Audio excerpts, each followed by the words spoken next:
市场上的房子整体跟多伦多的人口的增长的速度来比的话，还是供应量还是不够啊。这个短暂的时间，大家心态都还没有准备好啊，重新入市，大家都在等。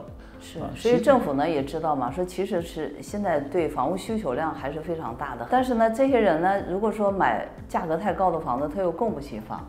所以政府呢，从去年开始推着 affordable house， 是的，我觉得这个呢，以后的前景在今后几年，这个前景会很大。这个是对的，因为加拿大现在是房价还是其实虽然房价回调啊，房价还是比较高的，对，但是房屋居住的这个供应量又跟不上，这是非常矛盾的一个点。是的。那作为政府看得很清楚，那他们需要提供更多的住房，而且同时要把那个房屋价格要降下来。所以最近也有很多开发商房子卖不掉，他怎么办？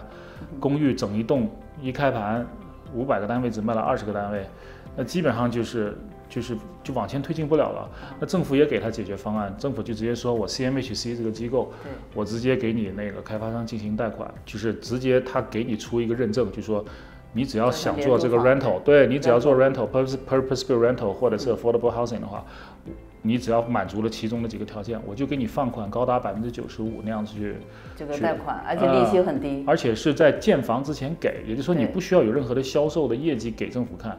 你直接出一个这么个解决方案，自己当然也要给部分钱，但政府就直接就说，那好，我这笔贷款就先放给你，你就先盖好了之后出租，然后在靠那个租金的回笼那个资金，再一点一点的还给政府，贷款利息也非常的低，但同时政府可能也会提条件，你这栋楼里面多少必须是 affordable housing， 20、30、40或者整栋都必须是，你的这个租金必须卡在我的这个租金的这个区间里面来收。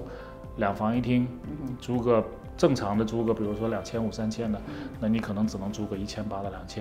但是对于开发商来说，这是一个解决的路径，就是短期你要是建不了公寓的话，开发商可以转成这种建这种 rental building， 其实也是在帮政府在解决。所以最近很多开发商都在把项目在往这个方向走。对，本来计划好的 condo， 他就说我不盖了。是的，我觉得人反正都是就必须要适应环境嘛。如果现在这个大的形势是这样子了，那你就必须要与时俱进了。你该调整呢也要调整。这个进来的人呢，其实还是非常非常多的。但是呢，他要不要一定要在downtown买一个房呢？那确实以后我觉得会有很大的一个改变。因为现在大部分人 work at home 了嘛，他真的是不需要住在downtown了。对，这你说到这个 work at home downtown， 就是 downtown 这个，我们自己身为地产经纪，或者地产投资人也好哈，从小到大，我们都说，如果你就跟客人介绍，总是说3要素，地点跟地点哈，都说你要不懂就直接买到downtown去。那这一次的疫情来就颠覆了我们对这种认知，真是颠覆认知。对，以前确实是这样子的，但是现在大家确实要改变了。还有呢，你看加拿大现在就是对留学生政策的这个变化，留学生的减少也影响到downtown的这个condo 了，因为condo呢，你现在租不出去了嘛。对的，是这个。实际上，我个人呢，说老实话不是很理解的。就是加拿大是欢迎移民，加拿大实际上是很简单粗暴的移民的那个国家。对，他直接说我们缺什么，我们就要招什么人。我们缺护士就招护士，我们缺医生招医生，我们缺建筑工人，你只要能说2句英语，盖过砖的，我们就非常欢迎，直接盖个戳，你就能移民加拿大了。但是加拿大实际上，我个人觉得不应该否定留学生，因为留学生毕竟是高新技术移民。你在读了4年书以后，你的那个读完大学之后，你英语首先已经锻炼好了，而且你已经有一个本科的适应了之后，你也有一个专业的有专业技能或者有一个专业的认证了。你到就业市场上应该很容易就融入这个市场，就算以后转工作，非常好的一个生产力，非常优质的生产力。对，而且留学生说老实话，给加拿大大学贡献了多少钱呢？是啊。现在把留学生一砍，加拿大那各个大学都说这个 campus 要关门，有的那个 campus 要关门。对。就最近听说那个奥克维尔的那个 Sheridan 那个 campus，Sheridan College 的那个整个 campus 要把它关掉。哇。包括我们万景啊，约克大学的万景 Markham campus。都说那些 program 基本上都要把它关个7、8、8，就等于盖个楼上来又招不动学生了。他那 program 就只能 shut down。这楼倒盖得挺漂亮。是。我们当时也帮很多那个买家卖了很多。而且原来卖那些楼花的一个卖点就是说因为靠近大学。大卖点。那你买楼花的很多朋友都会觉得，对啊，当时很多客人都说，我当时买一个在这个学校旁边多好啊！突然发现这个 program 全部都shut down了。对。你都租给谁啊，对不对？所以这个也是一个蛮现实的问题。这个对我们地产的影响其实也非常非常巨大的。我觉得那个政府的这个移民政策，其实对我们地产的影响，说实在的比关税还要大。但是你看现在美国特朗普上台了，他决定要放开1000个移民，500万一个人。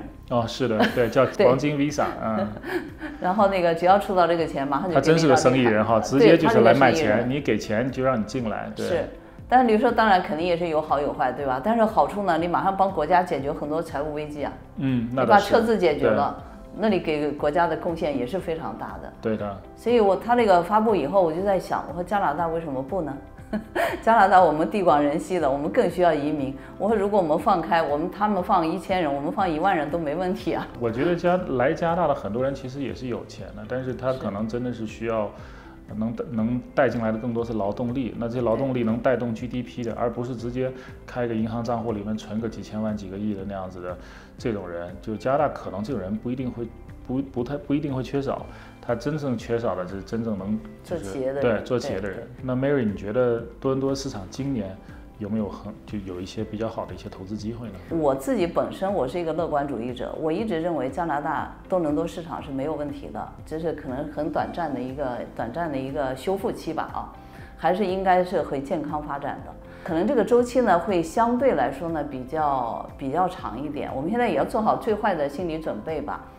我本来呢以为呢，就说现在随着降息渠道这个打开，从今年1月份呢，其实1月份市场还是不错的，但是到2月份突然淡下来，是跟特朗普有很大的关系啊。本来呢，就是说每一年的2月份，其实是我们房地产的一个小阳春的。是的，是的。就大家想卖房的呀，买房的就是2月、3月、4月，过完圣诞节以后，对大家呢就开始行动起来了。但是今年2月份呢是特别特别的淡。这个3月份呢，因为现在关税呢刚刚开始，我估计3月份呢也会比较难。但是呢，4月份以后呢，如果说这个天气开始转暖了，然后呢，政府我们这个马上自由党这个新的领导人也要选出来了，这个3月12号嘛，我们也很那个期待啊。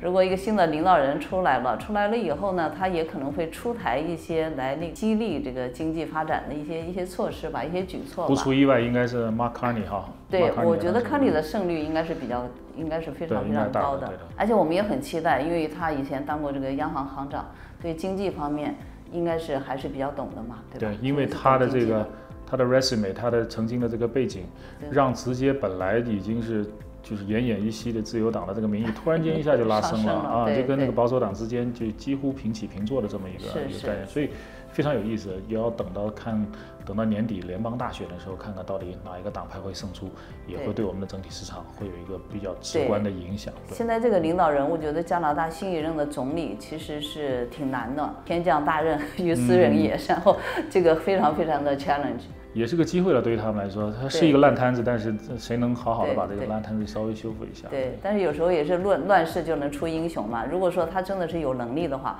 在这种情况下，他只要做出一点点的成绩，给民众一点点的希望，我觉得大家都会很支持他的。对的，对。那说回房价，实际上我自己呢，因为有的时候看了各种各样的新闻，就是有的人说房价涨，有人说房价跌。多伦多地产局说是房价是看涨的，看涨，对对。然后那个就多伦多地产局也好，加拿大地产局也好，整体是看涨的。